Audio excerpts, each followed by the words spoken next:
Let's take a look at another one. So this is one you saw how she was upset, she was mad, she was angry, whatever wording you prefer. Now we'll watch this scene. 1941, when Japan attacked Pearl Harbor. Did America go, cap in hand, and ask Tojo for a peaceful negotiation of terms?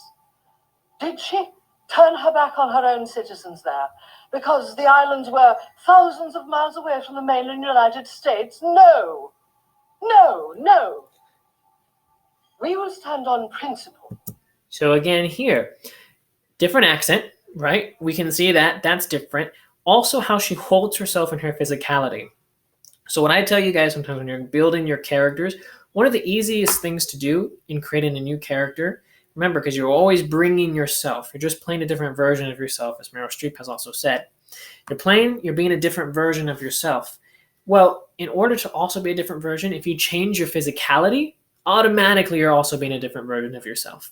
You know, if you always walk around and you're hunched over and, you know, you don't really look people in the eyes, well, if you change it and you stand up tall, you stand up straight, you look people in the eyes, that's different. That tells a little bit of a different story. You have to play somebody who's confident, or if you have to do the vice versa of that.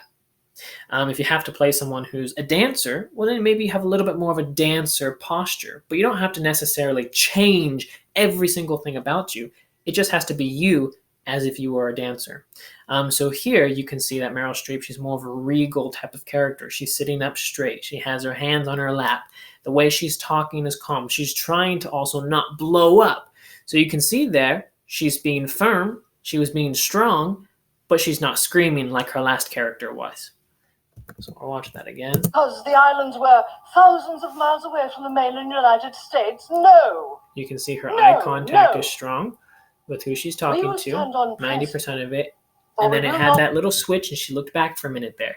That is another thing that Meryl Streep likes to do. She likes to incorporate her surroundings. She still remembers where she is. She remembers who's around her. She incorporates, not all the time, and it doesn't work for every scene, but you find just in that moment there, she knows that there's still people in the room. She's acknowledging them being there. It shows that she's just not encapsulated in this one specific moment.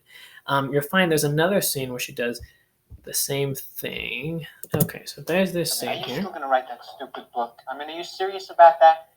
I'm very serious about it. It's an honest book, and you have nothing to be ashamed of. Just going. Okay, so there's an actress who just left, went up the stairs, and then she had a quick glance. She looked up because she's acknowledging the presence that she's there in the room. Well, you knew my history. She doesn't just, there she goes, she looks again. Sometimes you'll find problems that actors have is they'll have a scene, they'll be going in it, and they completely forget about everybody else in the room and they only focus on who they're talking to. Sometimes you want to do that. Sometimes there will be moments where you will do that, but you don't want to do it 24/7, and you have to realize that. More often than not, though, the trap that actors fall into is they do it 24/7.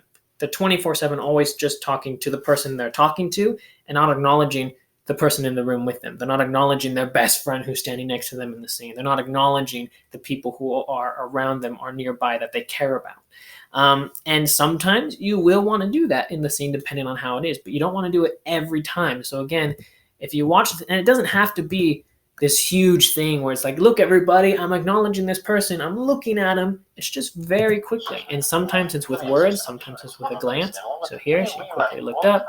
She's going to be doing it again as she's walking back. Here we go. She's going back, and then she looks up again. She's acknowledging the presence, partially probably because in the scene, she doesn't want her partner to overhear what's going on in this conversation. So those are elements and factors that you have to think about. Do you have to do them all? No, but these are things that you should consider. Okay, let's see. We got another scene over here. Now, talking about that anger and talking about the physicality, you're going to see with this character that she plays, she doesn't yell. She doesn't scream. She has all her power by being calm, but you can tell that there's also something boiling inside of her. She doesn't have to scream it out, but she stays composed. And her posture here, again, much different. Now, there are multiple things that get involved that help. Again, comparing this to, say, the first scene, where her costuming is very different, the lighting is very different. All those things help, by the way. You know, if you put them all together, the costuming, the lighting, the camera angles, those assist in building her character and what she's doing. They assist in showing her being extra mad or happy or composed or regal from her previous scene. So we'll watch this one a little bit here. Why? I thought that, but no, not. They're so different. Something funny?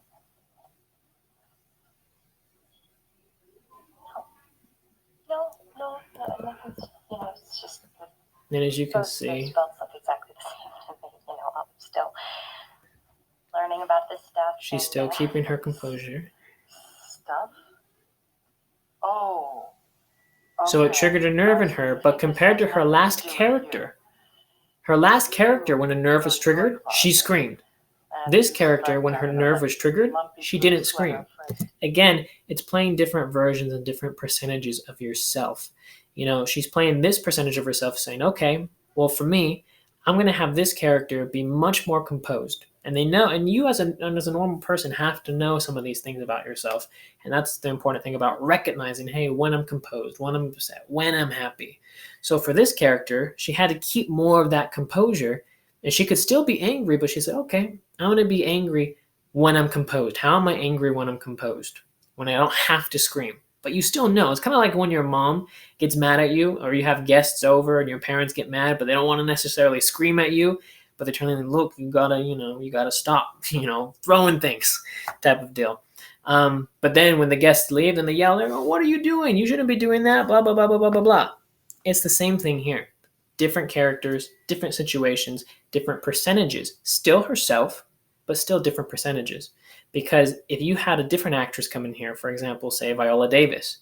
Well, Viola Davis herself, her unique person, her personality, she's going to bring something different to this scene. It may be similar. She may still have that annoyance, that upsetness, that anger that's boiling underneath. But she may blow up. She may be calm. But still, even her calmness will be different than Meryl Streep's calmness. Otherwise, we'd all be walking robot actors if we were all the same, and we're not. So let's see this here. In 2002, Oscar de la Renta did a collection of cerulean gowns, and then I think it was And again, back to that eye contact thing. She's making most of her eye contact at what she's doing her work, because that's what she's focusing on. So she's having that 90% be focused on her clothing, on her work, because that's what she's focusing on. And that's what she also wants the audience to know, like saying, hey, I'm not going to be paying that much attention to you, Anne Hathaway. But her gaze will change here when it's directly towards her. And it's right here. You can see how she's looking at him. And now she's maintaining and keeping that gaze. She's not having the 20,000 glances in many different directions. And she looks away, and then she looks back. So again, it falls into that 90-10 rule that we were talking about.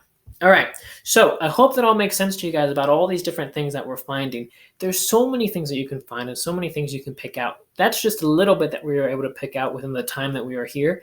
We could find tons and tons and tons of other things, from this to another project to another. This actor right here is another great actor. He was in the Hunger Games. I forget which character he played. He was the host. I don't remember the name, but completely different character.